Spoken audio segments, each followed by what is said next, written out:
Empresas de aviación a convertirse en la aerolínea bandera del Uruguay? ¿Qué dice Fernando Gómez Suárez? Él es consultor y analista en aviación. Él nos acompaña desde la Ciudad de México para analizar este tema. Fernando, gracias por estar con nosotros. Y primero vamos a hacer juntos este repaso en el tiempo. En 2007 entra este grupo Leadgate, le compra al Estado, al gobierno paraguayo, esta participación. Y el día de hoy estamos hablando de una aerolínea que está prácticamente pues ya en proceso de liquidación. ¿Por qué no funcionó el plan de este fondo de inversión que lo que hace es hacer una empresa más eficiente y después la vende y con eso hace ganancia? Claro que sí, buenas noches a todos, gracias por la oportunidad. La experiencia que tenemos con esta aerolínea es que ante su plan de reestructuración y de rescate, ante una posible quiebra ordenada, hace suponer que se escapan de control varios factores. Uno de ellos es la recuperación en corto y mediano plazo de los planes de inversión que tenían para con la aerolínea, lo cual, siendo una empresa privada con participación accionaria pública, pues requiere de una gran cantidad de inyección de recursos para tener a flote sus aeronaves y sus operaciones. Recordemos que este fenómeno no es exclusivo de este país, también está Aviateca, Lloyd Aeroboliviano, Varig, Ecuatoriana, hace poco también estuvo Aerolíneas Argentinas, retornó. Tenemos la experiencia reciente a partir de noviembre con el capítulo 11 al que se acogió American Eagle y American Airlines, el cual también en el 2011, recordemos que tuvo pérdidas cercanas a los 2.000 millones de dólares, lo cual se viene incrementando, se viene complicando el escenario para las aerolíneas en su conjunto, no nada más en el continente o en la región sudamericana y centroamericana, sino en el mundo, ante el incremento en los precios del petróleo y la turbocina. En consecuencia, este incremento ha venido dándose en un rango del 24% tan solo en el último año, lo cual significa que en los últimos 10 años ha pasado de constituir como costo operativo de las aerolíneas de un 10% que representaba hace 10 años, ahora a un 35% incluso, ¿no?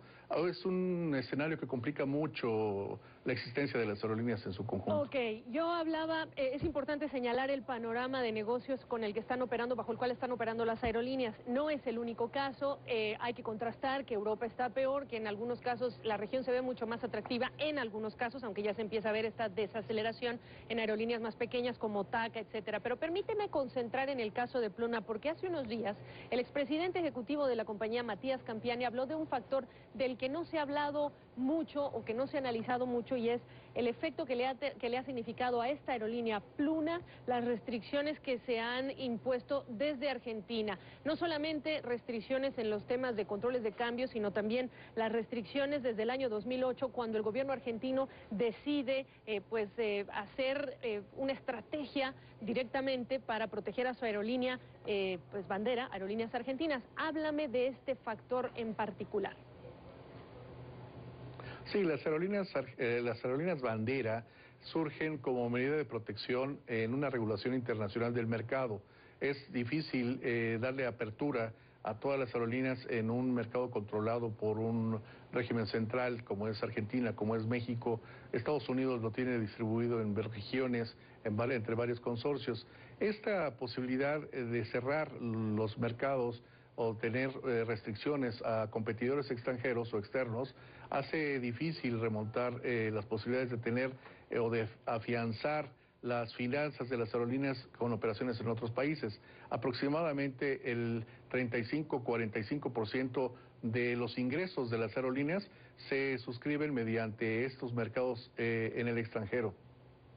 Pero entonces lo que significaría es que incluso la estrategia del gobierno argentino, después de que Leadgate le compra al Estado uruguayo, tiene un plan de negocios que es hacer de Montevideo un hub, porque aquí es importante decirle a nuestros televidentes qué tan importante es el mercado uruguayo per se y qué tanto es más importante para un plan de negocios que este sea un hub Montevideo para moverse hacia otros destinos, Argentina, Brasil, etcétera, qué tanto las restricciones en Argentina le provocan a Pluna esta complicación de negocios que termina por llevarla donde está el día de hoy. Bueno, no hay que perder de vista que los hubs no se utilizan por decreto, obedecen a demandas del mercado. Y si bien Montevideo en Uruguay es cercano a Argentina, pues obviamente resulta un poco difícil hacer conexiones desde y hacia ese hub. Los hubs vienen a ser centros distribuidores de vuelos y que permiten la rápida conexión con otros destinos. En el caso de Pluna, pues difícilmente encontró estas condiciones precisamente por la falta de slots o de posiciones de estacionamiento, de aparcamiento en tierra, y eso es lo que también complicó el escenario para esta aerolínea. Le doy un dato a nuestros televidentes, Fernando, también. Pluna, bueno, ahora sí que desplegaba hasta el 21% de sus asientos internacionales en el mercado argentino, y por eso me estoy enfocando en el tema argentino, porque yo me pregunto, sí. ¿dejó el gobierno uruguayo morir a su aerolínea en lugar de haber peleado estas restricciones con el gobierno argentino porque finalmente Pluna tenía este interés de mercado? Prácticamente sí, si lo vemos así, y luego de la experiencia que tuvo hace 15 o 20 años con la privatización argentina de su aerolínea bandera, que fue Aerolíneas Argentinas, comprado por Iberia, y que lo llevó a prácticamente una quiebra, de ahí aprendieron de la experiencia. Y sin embargo, algunos otros países como Uruguay no supo aprovechar esta coyuntura en la cual la sana competencia y la oportunidad de mercado constituyen los factores esenciales para el crecimiento de una aerolínea tan importante como esta que ha perdido participación en la región. Bueno, ya se ha reportado además, Fernando, que los pasajes de avión han subido, pasajes que se veían en $300 han subido a más de 500, es decir, ya estamos viendo a consumidores afectados, estamos viendo una industria turística en Uruguay afectada, pero tengo en pantalla pues una frase que quisiera que nos ayudes a completar. Después de Pluna, es decir, ¿el gobierno uruguayo puede en este momento ofrecer un mercado atractivo a otra empresa cuando hemos visto lo que le pasó a Pluna, lo que no defendió el gobierno para que su aerolínea bandera se mantuviera en pie?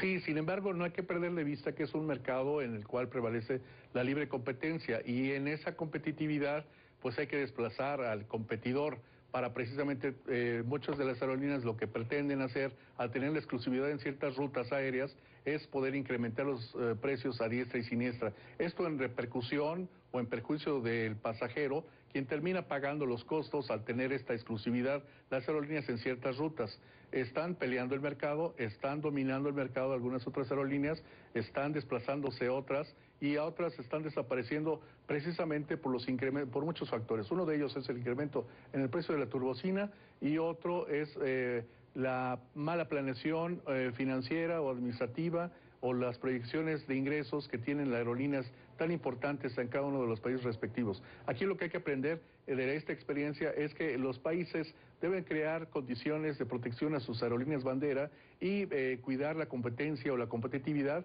en las rutas establecidas. Hay quienes hablan incluso de comparar a Pluna con el tema de Mexicana cuando se trata de una excesiva protección a los trabajadores que impiden hacer eficiente una aerolínea. Me dicen que ya no hay tiempo, pero bueno, te regresamos pronto a este espacio para que nos ayudes a hablar del futuro de pues la aerolínea bandera, la próxima. ¿Quiénes ganan, quiénes pierden? Gracias, Fernando Gómez Suárez, desde la Ciudad de México. Con mucho gusto. Muchas gracias, Gabriela, y buenas noches. Buenas noches.